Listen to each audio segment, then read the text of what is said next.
আজকে রান্না করেছিলাম খাসির মগজ ভাজি। মগজ ভাজিটা দেখতেও অনেক সুন্দর হয়েছিল, খাইতে অনেক মজা হয়েছিল।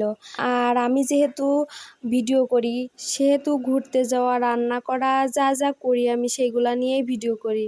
সো হ্যালো এভরিওয়ান, আসসালামু আলাইকুম। কেমন আছেন সবাই?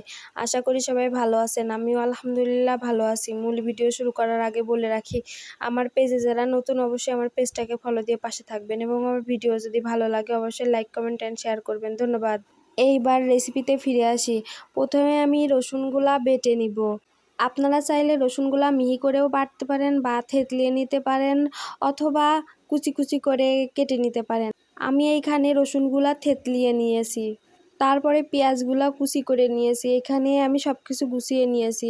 আমাদের বাসায় আদা ছিল না, আদা দিলে আরও ভালো লাগতো। এই মগজ ভাজিটা আমরা সবাই খেতে অনেক পছন্দ করি, এই জন্য ভাবলাম একটু ইউনিকভাবে ভাজা ট্রাই করি। এই জন্য সব কিছু নিয়ে রান্নাঘরে চলে এসেছি। প্রথমে মশলাদানিতে দেখে নিচ্ছি সব কিছু আছে নাকি। তারপরে কড়াইটা চুলায় বসিয়ে কড়াইটা গরম হয়ে গেলে এখানে খাঁটি সরিষার তেল ঢেলে দিব। আমরা বাজার থেকে কিনে আনা তেল খুবই কম খাই। যাই হোক, তেলটা গরম হয়ে গিয়েছে। এখন মরিচ কুচি আর পেঁয়াজ কুচিগুলো কড়াইতে দিয়ে ভালোভাবে ভেজে নিব। ভালোভাবে নেড়ে চেড়ে লাল লাল করে ভেজে নিব। এখন দারচিনি, এলাচ এগুলাই দিয়ে দিব। এবার আরেকটু নেড়ে নিব। আরেকটু নাড়ার পর এখানে রসুন বাটা ঢেলে দেব। ঢেলে সুন্দর করে নেড়ে চেড়ে কষিয়ে নিব।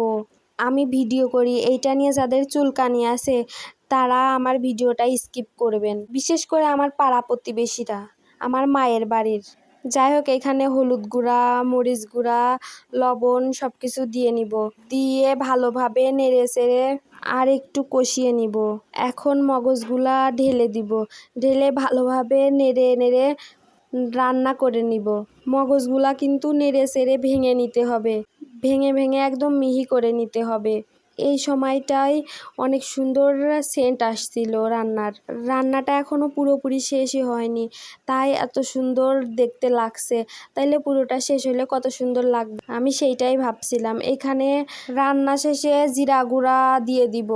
জিরা গুঁড়া দিয়ে একটু নেড়ে চেড়ে নামিয়ে নিব।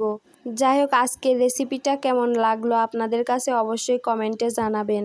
আমার ভিডিওটা যদি ভালো লাগে অবশ্যই লাইক, কমেন্ট অ্যান্ড শেয়ার করবেন। ধন্যবাদ।